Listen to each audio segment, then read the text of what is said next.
Olá, eu sou seu amigo Librelas e hoje nós vamos falar sobre a parábola do credor incompassivo. Essa passagem está no Evangelho segundo Mateus. Fica ligadinho aí, está começando mais um Vencendo no Deserto.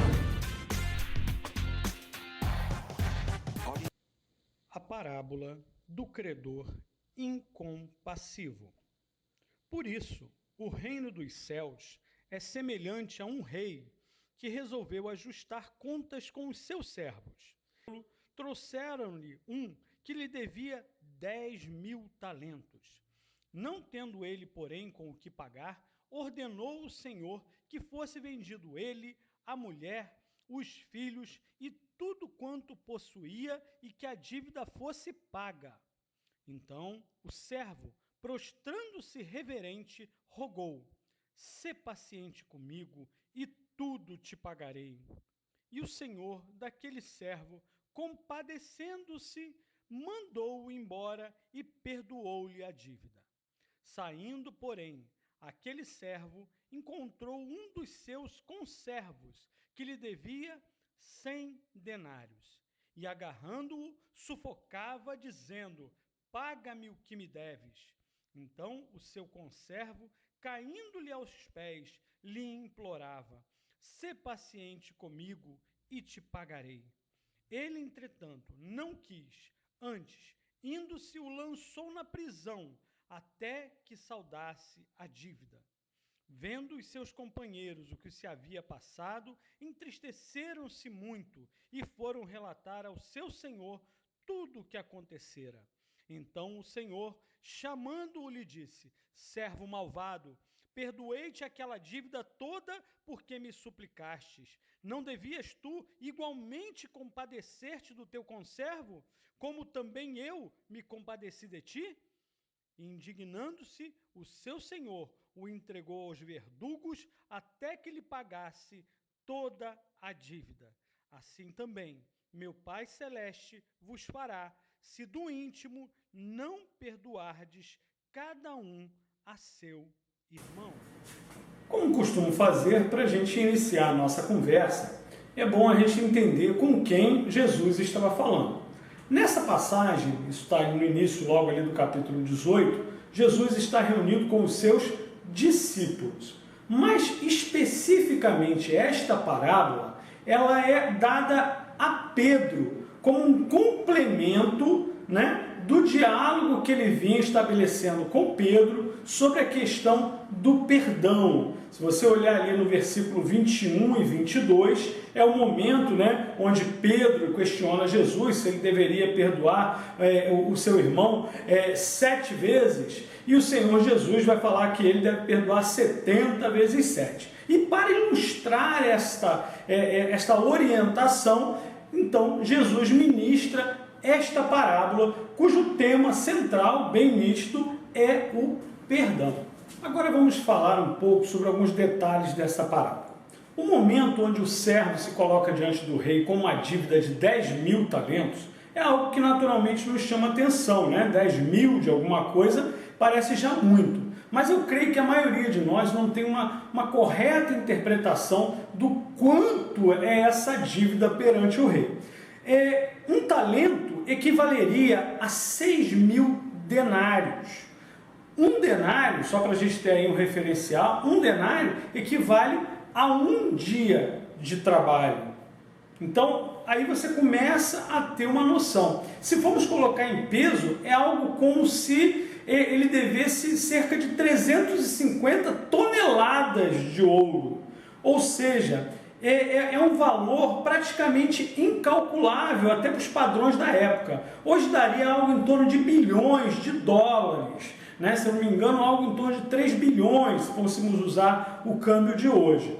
Mas que fique muito claro para cada um de nós que era uma dívida absurda, uma dívida enorme, algo que não poderia ser pago ao longo de uma vida simplesmente se trabalhando. Mas ele tem essa dívida perdoada. E na sequência nós vemos este servo, ao se encontrar com o seu conservo, ou seja, com o seu igual, com o seu companheiro, que lhe deve 100 denários. Ou seja, se fôssemos colocar em termos de dias de trabalho, ele devia 100 dias de trabalho, né? Algo viável, algo que poderia acontecer, mas este não o perdoa do modo como foi perdoado. Essa relação, que fique muito clara, obviamente, né, quando temos a figura do rei, estamos falando do próprio Deus, né, e do modo como ele é capaz de perdoar os nossos pecados, mas nós acabamos nos colocando com corações empedernidos, né, que não somos capazes de perdoar ao nosso irmão, que independente do que tenha feito, não se compara à nossa dívida para com Deus. Que fique entendido que o Senhor Deus é santíssimo, é puríssimo. Então, toda e qualquer forma de pecado que nós temos, e o homem peca em ações, palavras e pensamentos, é aquilo que nos coloca à parte de Deus, é aquilo que faz com que nós tenhamos uma dívida para com Deus, ou seja, ele teve que, por conta destes pecados, pagar essa dívida com o sangue de Jesus no Calvário. Que tenhamos em mente isso, essa dívida enorme, absurdamente enorme. Então, 10 mil talentos e 100 denários. Entenda a proporção. Se Deus é capaz de perdoar os nossos pecados, nós devemos ser capazes de perdoar ao nosso irmão. O capítulo 18 se inicia ali com Jesus ensinando, né, seus discípulos e estes questionando ao Senhor quem seria o maior no reino dos céus. A partir da evolução dessa conversa, Jesus vai explicar como devem agir os verdadeiros cristãos e principalmente como devemos, né, nos portar e tratar os nossos irmãos da fé. Daí vai vir naturalmente ao longo desta conversa o papo sobre o perdão. Lembrando que esse tipo de prática do Senhor Jesus era algo muito natural a ele, a prática do ensino. O ministério de Jesus ele é dividido essencialmente em 3 principais atividades. O Senhor Jesus pregava as boas novas, o Senhor Jesus curava, e entenda esse curava no sentido de salvava, libertava, e o Senhor Jesus ensinava. Ele era o Rabi da Galileia, o mestre da Galileia, aquele que ensinava aquilo que precisava ser aprendido por todos. Algo importante nesta conversa sobre perdão e que devemos ressaltar é que o Senhor Deus, sendo justo, o padrão de justiça dele é olhando para nós mesmos. Ou seja, a palavra de Deus diz que do modo como nós perdoarmos, nós seremos perdoados. Que isso fique claro, que isso fique na nossa consciência, fique no nosso coração. Não podemos depois chegar para o Senhor Deus e falar: Senhor, perdoa-me, Senhor, e esperar que Ele ignore toda a falta de perdão que nós temos ao longo dos anos, ao longo do nosso lastro de vida. Que nós possamos realmente chegar perante o Senhor. Senhor Deus, perdoa-me do modo como eu venho perdoando aos meus devedores, do modo como eu venho perdoando aqueles que me têm ofendido, do modo que venho perdoando aqueles que cometeram coisas e injustiças até mesmo contra mim. Que nós possamos entender isso, pois esta é uma das chaves do reino dos céus.